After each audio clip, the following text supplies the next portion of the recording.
All right, so in this video, we're going to talk about solid geometry or 3D geometry. So let's get started. So 3D figures or solids can be made up of flat or curved surfaces. Each flat surface is called a face. So if I have a box, every flat surface of the box or every side of a box is called a face. This area in pink is a face. This rectangle here is a face. A face. There's a face on the left side, and there's a face at the bottom made up of this rectangle. Okay. Now, when two faces meet, notice how this pink face meets with this front rectangle or face, right? They meet at this line. This is where they're connected. When two faces meet, they create this line. This line is called an edge, okay? It's just where the two faces meet. And each of these corners where your edges meet, these corners are called vertexes. Well, they're called a vertex. Singularly, they're called vertices in the plural, okay? So multiple vertex are called vertices, and one vertex is just a corner, okay? So all of these corners of this box, each corner is known as a vertex. Multiple corners are known as vertices. So again, the black lines are edges, the rectangles are faces on this figure, and then the corners are vertices. 3D figures. So we're going to be talking about specific figures in this unit. One of the most important ones is a prism, okay? You've all seen prisms. If you've seen a box, you've seen a prism. A prism is formed by two parallel congruent means the same, so two parallel congruent polygonal faces called bases, connected by other faces that are called parallelograms. So if I look at this, I've got these rectangles. There's one in front that you can see. There's one here if you follow along with my mouse, right? And then there's another rectangle if I go down this dotted line, to the right on this dotted line, up this solid line, then up this solid line. So those rectangles are faces. These two pink faces are specific. Notice that there's two that are different than all the rest. The rest were all rectangles. These two are not. These two are triangles, okay? And they're parallel to each other, okay? The bases of any prism are always going to be parallel to each other. In fact, because the bases are parallel and the bases are unique to most prisms, I'll say most because you'll see different kinds and you'll see that some of them are very similar.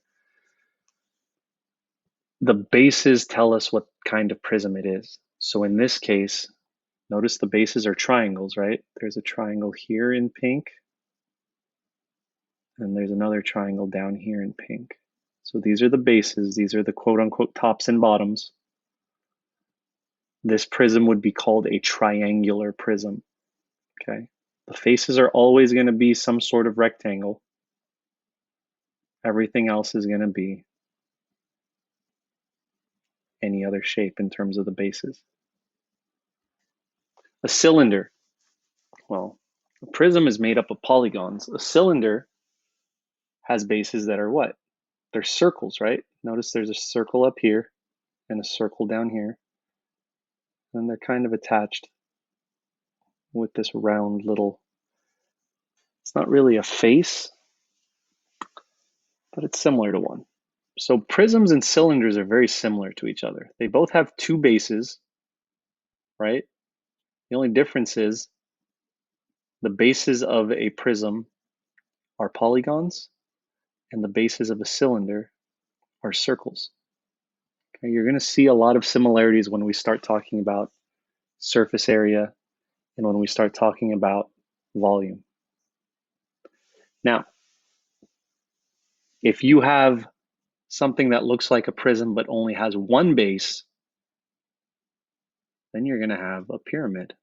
Notice here, this shape has one base, and up here it ends at a point or a vertex. Okay, see how these two are similar to each other? The only difference is prism has two faces, a base has one. Same thing here. Oops. And I said a base has one. I meant a pyramid has one base. Prism has two bases. A pyramid has one base. And then a cylinder and a cone. So cone is basically the pyramid of cylinders. A cone looks like a pyramid. The only difference is instead of having a polygon as a base, it has a circle as a base. So pyramids and cones are very similar to each other, and cylinders and prisms are very similar to each other. But then you also see similarities between prisms and pyramids, two bases versus one base, and then a cylinder, two bases versus a cone, which has one base. Okay. We've all seen cones. Hopefully we've all seen an ice cream cone at some point or another, or those little cups that are shaped like cones that are made out of paper. Okay. We've all seen cylinders in terms of cans and such.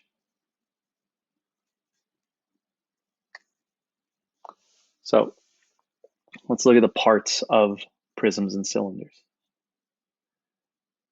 Bases. As I'm looking at this, okay, I notice that there's four long triangles. There's four long rectangles. I apologize. Four long rectangles. There's one here in the front that I keep outlining. There's one over here on the side that I will outline. There's one in the back that goes down this dotted line to this other dotted line, and then up this line to here, okay?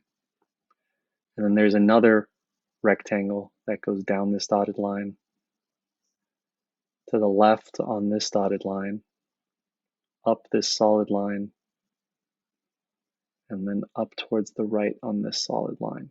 Okay, so there's four of these rectangular sides. And we know that they're all faces, but all of the faces that are not bases, there's a lot of rhyming going on, I apologize. All of the faces that are not considered a base are called lateral faces.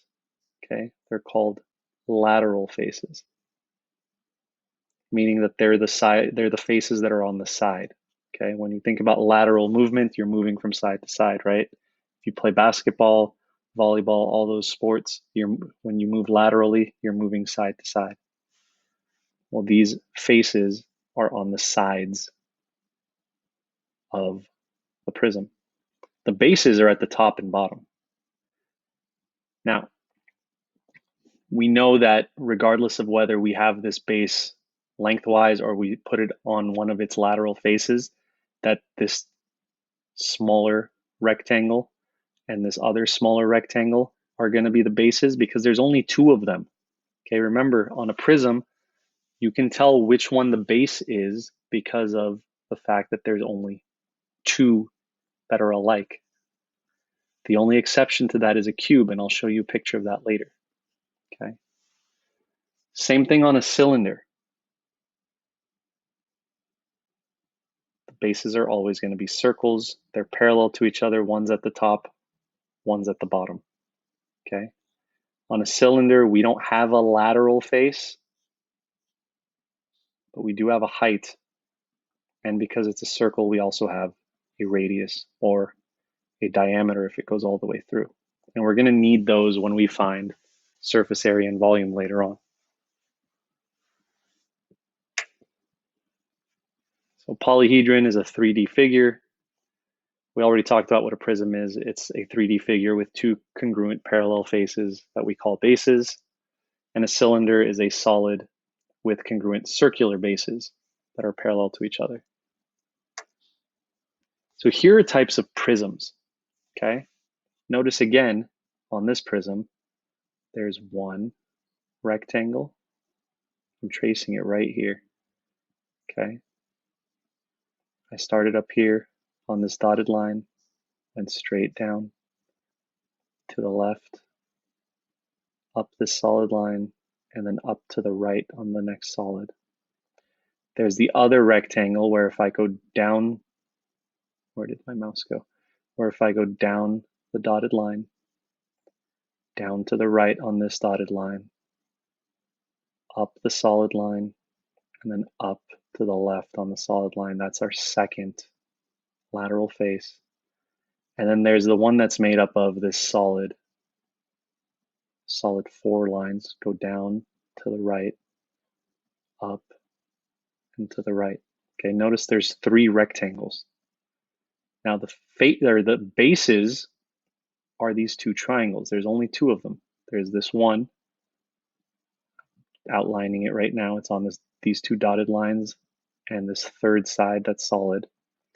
And then another one that's up, down to the right, and the solid line. So these 3 solid lines make up the other base. So this is a triangular prism. And if I look here,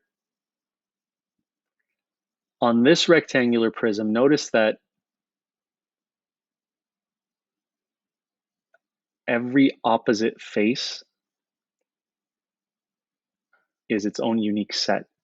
So in this case, if I have a rectangular prism that looks like this, it does not matter which one I consider the base. Usually I'll just use the top and bottom, okay? Because look what happens. Here's this face. I'm going to go down this dotted line, and I'm going to go to the right. And I'm going to go up and then to the left, okay? That was one. Its parallel side is here. Down this solid line, to the right, up, and to the left. And then here we've got down, left, up, right, and down, left, up, right. In this case, I would use these 2 giant sides, down, right, and I'm using all the solids right now, up and left. I'm using this big rectangle, okay? And its parallel side is down here, dotted line, solid line, next solid line, next dotted line. So this made another rectangle. I would make these 2 big rectangles my bases in this case. And then notice on the cube, they're all squares and they're all the same size in terms of length and width, okay? That's why it's a cube. In this, it definitely does not matter which one the base is because they're all the same. Every single face is the same square. And then finally here, we've got pentagons as bases. Everything else is a rectangle, and we've got 2 pentagons. So this is a pentagonal prism. And then this one has hexagons, and all the lateral faces are rectangles. The lateral faces are rectangles, the bases are hexagons. It's a hexagonal prism. Already talked about a cube. It's a prism that has 6 faces that are all squares. So again, triangular prism, rectangular prism, pentagonal prism, hexagonal prism. These all have 2 bases. If I'm looking at one base, I'm looking at pyramids, triangular pyramid, rectangular pyramid, pentagonal pyramid, and hexagonal pyramid. Okay, these are all pyramids. They all have one base, that's a polygon, and a vertex at the top. Nets. So I'm going to read the definition and we're going to talk about nets. A net is a diagram of the surfaces of a 3D figure that can be folded to form the 3D figure. So if you've ever made your own little box or cube with paper, where you cut it into like the shape of a T, you fold it around, maybe you taped it, you technically made a net. Okay, you made something called a net. Here are examples of nets, and I want you to tell me exactly what you would build with this. Looking at this, this would make what? Good, a cube. What about this one? This one would make a cylinder. Sorry, a cone. The cone. This would make a triangular pyramid. This would make what I said earlier. This would make a cylinder. I got too happy with all my C's. Finally, we have a cross section. So a cross section is the intersection of a 3D figure and a plane. What this means is, picture having a cylinder, right? Let's say you have this really cool sword that we're going to call a plane. You're going to take this plane or sword and you're going to chop right through your figures. Well, after you chop right through, you're going to pull it apart and you're going to see what shape you see from where you cut it. So here's an example. This is not my favorite example, but let's say I took a cone and I cut right at the point. That dot would be a point. Here's a better example. Let's say I took my sword and I cut right through this pentagonal pyramid. Okay, what would happen if I pulled off this top part or even this bottom part? What would I see where this plane or this sword is cutting? I would see a pentagon. If I pulled this off, this bottom where I sliced through would show me a pentagon. And I'm tracing over it right now so you can see it.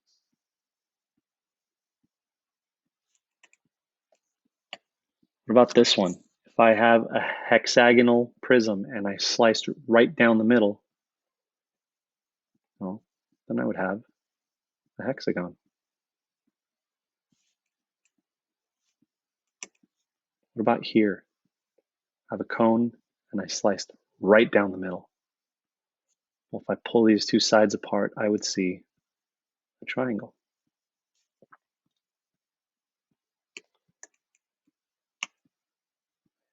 And finally, our last 3D figure that we're going to talk about is a tennis ball. I mean, a sphere. A sphere is a 3D circle. That's it. You've seen a ball, you've seen a sphere. So here are the parts of a sphere, and we'll go over this later on when we start talking about surface area and volume as well. The whole thing, the whole 3D circle is a sphere. Half of the 3D circle is called a hemisphere. The radius, well, let's talk about the center.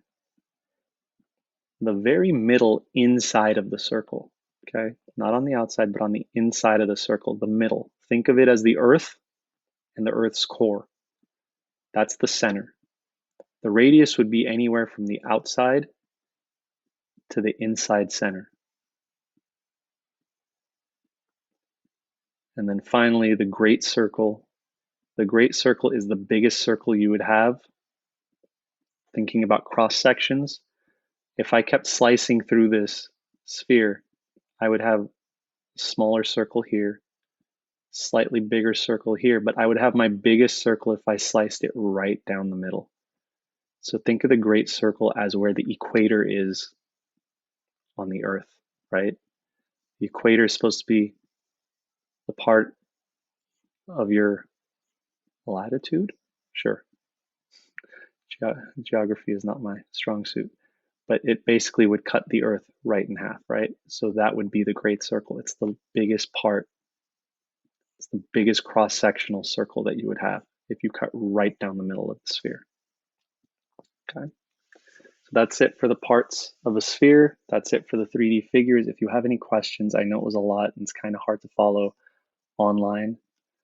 Try to mess with this a little bit. Try to draw your own or look at them a little bit more in depth. If you have questions about what a lateral face is or what a base is, those are what are important to me right now. So we'll discuss those. That's it. Again, If you have any questions, let me know. Thank you.